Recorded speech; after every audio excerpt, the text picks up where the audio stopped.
Today, I will discuss to you all about Java methods.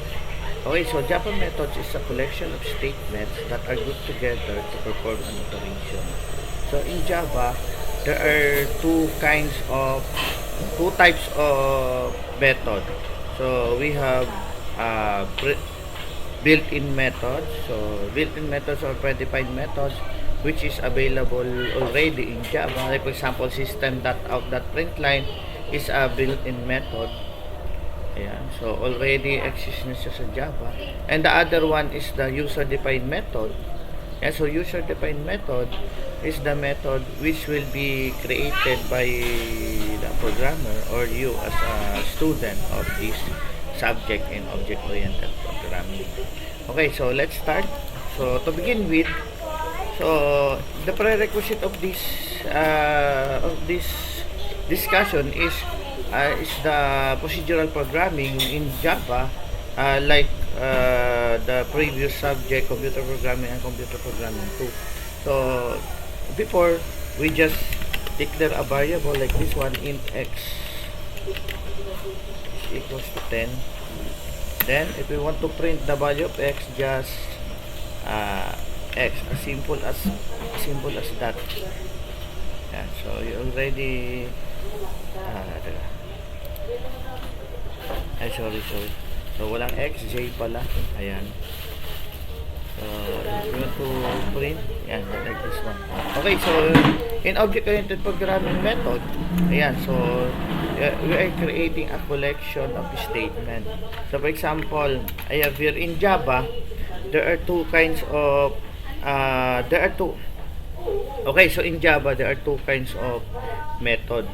So we have void method and return a value method. Okay, so the syntax of method is modifier. Yeah, so first the modifier. So in Java, there are three modifiers in creating a method. We have public, private, and protected. Siyempre, pag public, these methods will be no limit, so accessible in all classes. Pag private, that method is only available to that particular class. Hindi siya pwedeng ma-access ng other classes. Ang protected naman, so pag i-define natin na method as protected, that method is available to the parent class and child class relationship. So doon lang po siya available. Ayan. Then the word static. So static, ayan. So static is implicit explicit declaration in main class. Kasi yung nasa main class tayo, pwede na tayong hindi magawa ng object. Pwede natin directly matatawag ang data member as well as method. So we have to define it as static. Then the return type, so ito yung papasok ang kinds ng method, which is the void method or return a value method. If void method ang ating dineclare na method, so ginagamit na usually for printing of text, ganon. But in an object-oriented programming, ang void method is used for setting up a value of the variable, so during encapsulation. Ayan. So, aside from void method, meron tayong return a value method. Ang return a value method, ang i-return niya ay yung mga primitive data types like string, float. Yeah, so yun ang i-return niya. String, float, character, blah, blah, blah. So, all primitive data types or fundamental data types. Then, the method name. So, any valid method name followed by the opening and closing parenthesis. Inside the opening and closing parenthesis is the optional parameters or parameter list. So, pwedeng isa, pwedeng dalawa, pwedeng wala. After that, the opening and closing curly brace. Then, inside that opening and closing curly brace are the method body or the statements to be performed to that particular method. Okay, so let's start. Okay, so in Java, so this is the main class. So, dito ang pinaka main class, this is the main method. Yeah, so mapapansin mo, public, static, void, main. So this is the main method. If you want to create a new method, public, you have to follow the syntax by the modifier. public static, nasa main class tayo, may word na static. Public static void display. Okay, so just display name ng method with type void. Okay, so for example, ang i-perform ng method na to is just printing of, for example, I have here hello world. Okay, so we have a void method here named display without parameter. So if you notice that meron word na public as the modifier, static as implicit declaration yan, as sa main class tayo kasi hindi pa tayo nagagawa ng object kaya may word static. Return type is void, then display. So ang modifier pwedeng wala niyan, kaso pag walang kang binanggit na modifier sa isang method, by default ay public ang value niya. Okay, so balik natin para mas malinaw. So public static void main. Okay, ang ipe-perform lang na method na to ay magpiprint lang ng hello world. Okay, so in calling a method, in calling a void method, just call the name of the method, which is display. As simple as that. So once na tinawag natin yung method na yan, display, pag niran natin yan, ayan, so hello world. Kasi ang method, no matter how long it is and no matter how promising it is, hindi siya mag-execute hanggat di mo siya tatawagin. Like this, for example, wala siya dito sa public static void. Ito kasi ina-execute ng compiler eh. Okay, may void display tayo. Hindi natin tinawag. Pag nira natin yan, bali wala. Mapapansin mo walang output. Kasi kailangan natin tawagin ang method. Like this one, display. Yeah, simple as that. Okay, so pag nira natin, ayan, so hello world. Ayan. Okay, so another example, void pa rin. Pwedeng diretso static na ako kasi by default public. Static void display name. So magdi-display ako ng name. So kailangan ko ng parameter variable. So mag-a-add ako ng parameter variable, for example, string name. So this parameter variable ay kailangan mag-hand over ako dito to this particular method. Okay, so pag tinawag ko siya, for example, I have here display name. Okay. So pag ganon, mag-e-error siya kasi method display name in a class Java application can be applied to given types required string found no argument. So no argument, kailangan ng actual value na i-hand over natin dito sa parameter variable na name. Okay, so maglalagay ako dito ng I will put a string here. Okay, so for example, I have here Bob Ong. Okay, so Bob Ong is a string format. Mapapansin mo naka-include sa double quote. So ito i-hand over nito sa string. Hindi ka pwedeng maglagay ng actual value na integer, i-hand over ng string, mag-e-error yun. Incompatible types. Dapat kung ano yung parameter variable, ganun ang type ang i-hand over mo. Like this one, Bob Ong, i-hand over ni name parameter variable, then after that pwede mo display South. Your name is, yan, diba? Plus name. As simple as that. Ayan, so plus name. Ayan, so this is a parameter variable. Okay, so run natin. So siyempre tinawag natin display name Bob Ong. So pag ni-run natin, etong Bob Ong i-hand over ni parameter variable name, which is string, then pwede natin i-print. Okay, so try natin i-run. Okay, papansin mo hello world because of this one, itong first line, hello world. Ayan, display hello world. Then your name is Bob Ong, your name is name. Ayan, diba? Nag-hand over tayo ng actual value to the parameter variable. Okay, that is an example of void method. Okay, so delete natin yan. So you have to follow always the syntax sa taas. Okay, another example. Okay, so aside from void method, meron tayong return a value method. So ang return a value method naman, so these are the method that will return a value. So for example, I have here public, static, string display name. Okay, so pangalan ng return a value method is display name. Okay, all this method to do is just printing a simple string. For example, display a simple name. For example, return. So you have to use the return keyword. I-display ko, for example, Luca Doncic.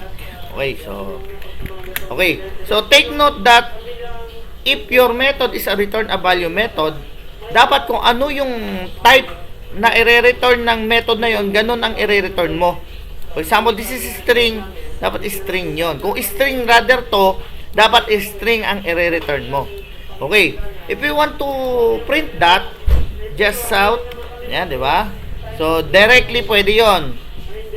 My favorite player is plus pwede mong display name, as simple as that. So pag niran natin yan, ayan, my favorite player is Luca Doncic. Ayan, so kasi ayan, so tinawag natin yung display name, but this printing directly in the method system development line is not good in programming practice. So much better in a structural way tayo. So gagamit tayo ng temporary variable that will hold the return value of that method. Okay, so gagawa ng temporary variable. String player, for example, is equals to, so name ng method is display name. So good programming practice na gagamit ko ng kanang temporary variable to hold the return value of the method. Granted na this return value method, kung ito ay string din dapat ang temporary variable or holder. Hindi ka pwedeng mag-int player tapos display name. So siyempre very friendly naman ang mga IDE natin. Makikita mo ay user friendly, advice kanya na ng error type mo, incompatible type, string cannot be converted to integer. So kailangan mo ng string dito, since na string ang i-return ng iyong method. Ayan, so like this one, string player, yan, display that name. Okay, so after that pwede kong south my favorite NBA player is, yan, so like that one, player. So you can use the temporary variable na nag-hold ng return value method. So ang nire-return ng display name itong Luca Doncic. As simple as that. Print, ayan, diba? So my favorite player is Luca Doncic. As simple as that. Okay, so another example para malinawan kayo. For example, I have here sum of two integers, static int sum. So method sum.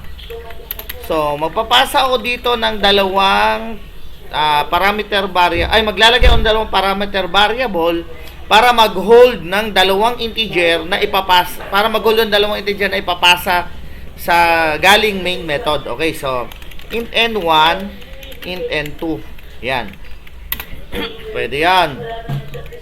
Okay. So, ito na. So, mag-aano ako? I-return ko siya ngayon. Return n1 plus n2. As simple as that. Kaso, the problem is, wala ka pang pinapasa dito. So, kailangan nating magpasa dito sa dito sa return a value method na sum. Okay, so, sum, ayan, so, magpapasa tayo, for example, here, 43 bago 2. Ayan, simple as that. So, 43 as the first actual value, yan, over na ni first parameter variable na n1. 2 is an actual value na yan over ni ni parameter variable N2. Then after ma-handover, ang value nito ay 43, 42, pwede na nating i-add yan. So, i-return natin sum. Ayan. So, as simple as that. Pag nirun natin yan, so makapapansin nyo, walang output. Kasi, sabi ko sa inyo previously or before, na pag return a value method, kailangan natin ng holder. So, kailangan natin ng temporary variable. So, kung ang sum return a value method ay integer, kailangan natin ng integer variable na mag-hold nun. Int display sum is equals to, yan. Integer ang display sum, mag-hold siya ng return value ng method na sum. Ayan. So, after that, pwede ko nang i-display sum of two integers is, ayan, so plus display sum. This is concatenation with string display sum. Ito yon, plus display sum. Okay, so nagpasan dalawang actual value, hand over ng dalawang parameter after done sum. So, simple as that. So the output will be 45 kasi 43 plus 2 hawak na ni N1, N2 tong actual value. So, let's try. Okay, sum of two integers is 45. 45 pala, sorry. 43 plus 2, 45. Ayan. So, as simple as that. Okay, so, any question? So, another example. Pwede tayong magbigay ng example. For example, mag-ano tayo na last example ng return a value method. Mag-create ako mag-add ako ng class, scanner class, import java.util.scanner. Okay, so mag-create ng scanner object, scanner n is equals to new scanner. Ayan, so dito system.in. Ayan, so yung kasi gagamitin natin ay mga next method kaya system.in coming from keyboard input. Excuse me. Okay, south. Ayan, di ba? So, enter first integer. Ayan. So, int n 1 is equals to n dot next int. So, by the way, ang n is an object. Ayan, mapapansin mo, nag-create ka ng object coming from the scanner class. So, we have discussion for our object and classes. So, mas maintindihan nyo to. So, as of now, ang ibig sabihin nito ay instantiation, nag-create ng object based sa class na ito. Pinangalanan mong object na n. So, thus, n is your object to hold an input coming from the keyboard. Like this one. Ayan, so another integer, sum of two integer yan na mag-input, enter second integer. So, pwedeng print lang para hindi na proceed to the next line. Excuse me. So, N2 to.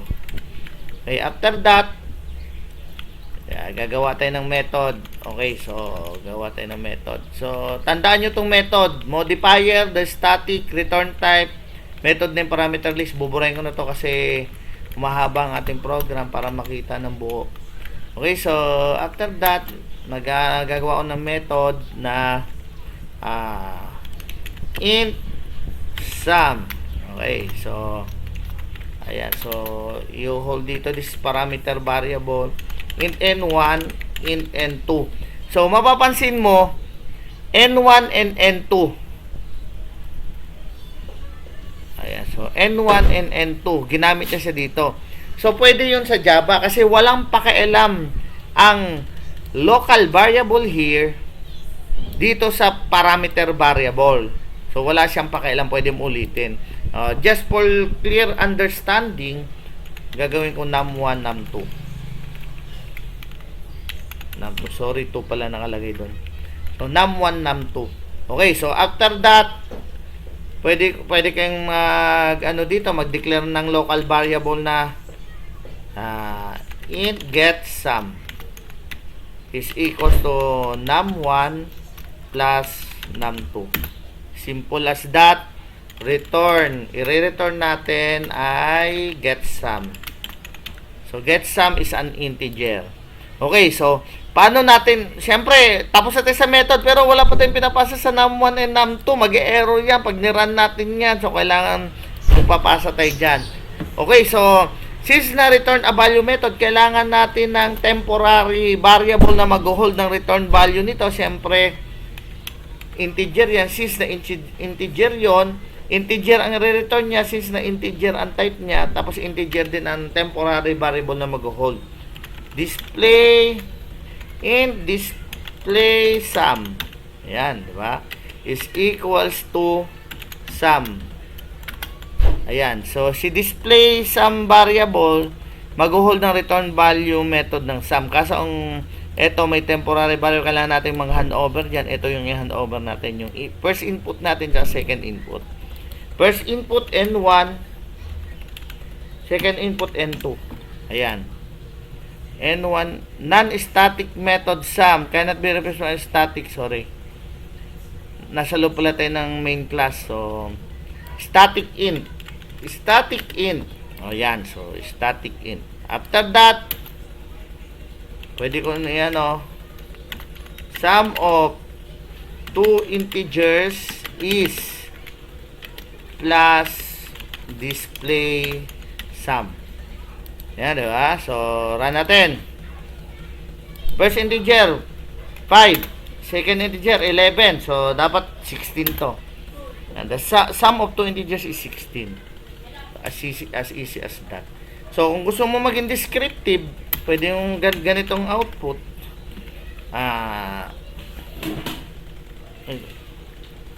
Pwedeng ganito. N1 concatenation plus, ayan, di ba? Plus N2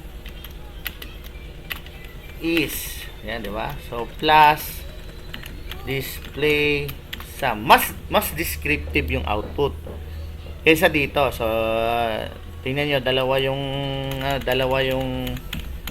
yung pagpiprint ko. Mapapansin mo, pag nira natin yan, 32 21. So, dapat 43. Ay, 32, 21, 53. Yan, di ba? Sum of 20 is 53. Or, 32 plus 21 is 53. Same lang din yan.